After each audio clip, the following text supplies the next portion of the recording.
हवस की भूखी मैडम और स्टूडेंट। मोना मैडम, करण, ऋषि और आशीष स्टूडेंट, राजवीर मोना का पति, तनु करण की फ्रेंड। मोना एक ट्यूशन टीचर है। वह स्टूडेंट को अपने घर पर ही बुलाकर ट्यूशन देती है। इस समय उसके घर पर केवल करण, ऋषि और आशीष ही ट्यूशन पढ़ने के लिए आते हैं। ऋषि और आशीष 22 साल के हंसमुख नौजवान हैं। देखने में दोनों ही एवरेज है, लेकिन करण 23 साल का एक हैंडसम लड़का है जिसे देखकर कोई भी लड़की उसके प्यार में पागल हो जाए। क्लास खत्म होने के बाद करण, ऋषि और आशीष तीनों अपना बैग लेकर घर से बाहर निकलते हुए अपनी मैडम को बाय बोलकर चले जाते हैं। शाम का वक्त, मोना फ्रेश होकर अपनी बेडरूम में आती है। उसने नाइट ड्रेस पहना हुआ है। वह अपनी जवानी को निहारने के लिए शीशे के सामने खड़ी हो जाती है। तभी दरवाजे पर राजवीर दस्तक देता है। इस समय राजवीर नशे में था। उसकी आंखों में हवस की परछाई साफ नजर आ रही थी। राजवीर आगे बढ़ता है और मोना को अपनी बाहों में भर लेता है। मोना उसे रोकने की कोशिश करती है। राजवीर, आज बहुत मन कर रहा है। मोना, क्या कर रहे हो ये? छोड़ो मुझे राजवीर, क्या हो गया? मोना, छोड़ो मुझे, मेरा कोई मूड नहीं है। इतने में राजवीर ने मोना को बिस्तर पर सीधा लिटा दिया और उसके दोनों हाथों को अपने हाथों में थामते हुए उसकी गर्दन को चूमने लगा। मोना उसे लगातार रोकने की कोशिश कर रही थी, लेकिन राजवीर नहीं रुका। थोड़ी देर बाद मोना भी इस मस्ती में खो गई। उसके चेहरे पर मुस्कुराहट छाने लगी, लेकिन तभी उसके कानों में राजवीर के खर्राटों की आवाज गूंजने लगी। मोना ने राजवीर को धक्का दिया तो उसने देखा कि राजवीर तो सो चुका है। उसे ये देखकर काफी निराशा हुई। वह तुरंत अपने कपड़े ठीक करके नीचे हॉल में गई। वह अपने पति की शराब की लत में के बारे में सोचकर अफसोस कर ही रही थी कि तभी टेबल पर रखा उसका फोन बज उठता है। मोना, मुझे तुमसे मिलना है। करण, सोच लो, अगर आज मैं तुमसे मिला तो मैं कल की तरह खुद को रोकूंगा नहीं। मोना, मैं भी तुम्हें नहीं रोकूंगी। करीब 10 मिनट बाद दरवाजे पर खटखट की आवाज आती है। मोना हिचकिचाते हुए दरवाजा खोलती है। सामने एक 6 फुट का जवान लड़का काली जैकेट पहने हुए खड़ा था। उसने अपने सिर पर ब्लैक कैप भी पहना हुआ था, जिससे उसका चेहरा ठीक से नजर नहीं आ रहा था। तभी उसने अपनी टोपी को उतारा। मोना, तुम? एक दूसरे को देखकर मुस्कुराते हैं। करण अपने दोनों हाथों को मोना के कंधों पर रखता है और उसे हाल तक लेकर जाता है। वह मोना को सोफे पर सीधा लिटा देता है और खुद भी ऊपर लेट जाता है। उसके बाद दोनों रोमांस में खो जाते हैं। रोमांस के बाद, करण, क्या देख रही हो? मोना, मैंने कभी नहीं सोचा था कि वो अजनबी तुम होगे। करण, मैंने तो जब से आपको पहली बार देखा उसी दिन से आपको अपना दिल दे दिया। मतलब, सोते जागते हर समय आप मेरे दिल और दिमाग में छाए रहती हो। मोना, अच्छा, ऐसा क्या है मुझ में? करण, ऐसा ये है कि मैंने आपसे ज्यादा खूबसूरत औरत आज तक नहीं देखी। जितनी खूबसूरत आप बाहर से हैं उतनी ही खूबसूरत आप अंदर से भी हैं। इसलिए मैं आपसे इतना प्यार करता हूँ madam. Mona, ma'am. Karan, sorry. Mona, I love you. दोनों एक दूसरे की निगाहों में निगाहें डालकर बात कर रहे होते हैं। तभी करण मोना के माथे को चूमता है। मोना को अच्छा लगता है और वह अपने सिर को करण की छाती पर रखकर लेट जाती है।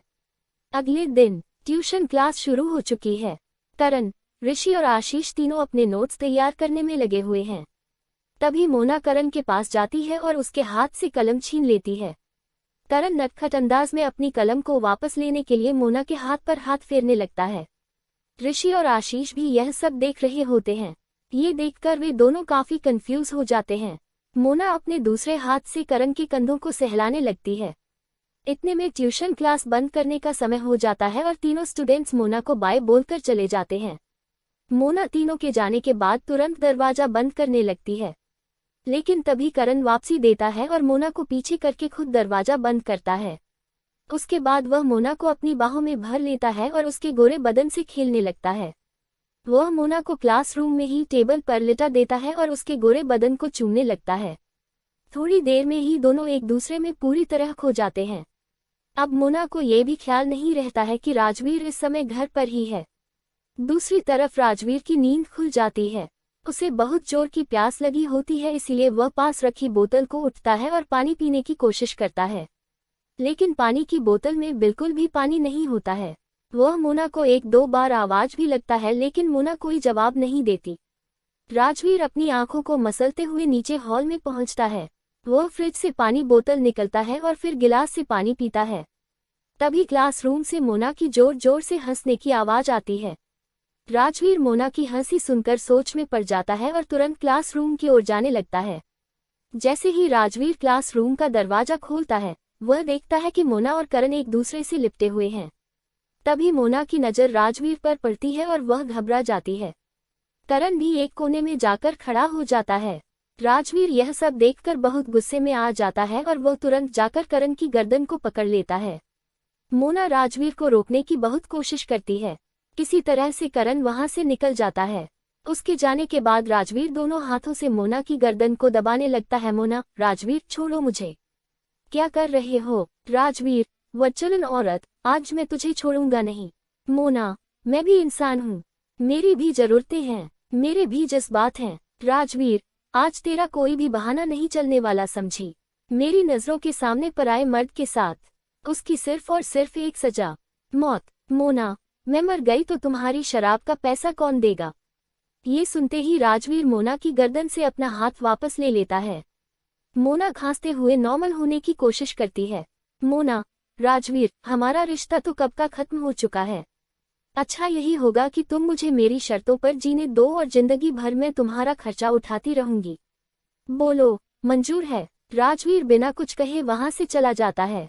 करण, नहीं नहीं, मैं अब तुम्हारे घर नहीं आऊंगा। कल ही तो तुम्हारे पति ने मेरे ऊपर हमला कर दिया था। मोना, मेरा यकीन मानो करण, मैंने बात संभाल ली है। तुम टेंशन मत लो और घर आओ। करण, देखो, मैं नहीं आ रहा। मोना, अरे मैंने कहा ना, मैंने बात संभाल ली है, तुम बस घर आओ। करण, अच्छा ठीक है। थोड़ी देर में करण मोना के घर पहुंचता है।